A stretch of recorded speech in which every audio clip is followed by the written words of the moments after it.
সরকার বাস ভাড়া কিলোমিটার প্রতি 11 পয়সা বাড়ানোর ঘোষণা দিলেও রাজধানীতে এখনও চলছে আগের ভাড়ার খেলা। যাত্রীদের চোখে মুখে একটাই প্রশ্ন, এই 11 পয়সা কি সত্যিই ভাড়ায় ঠেকবে নাকি পথে হারিয়ে যাবে?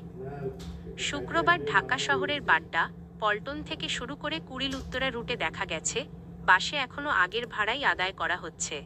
তবে ভেতরের গল্প আলাদা। পরিবহন কর্মীরা বলছেন, নতুন চার্ট এলেই শুরু হবে নতুন ভাড়া।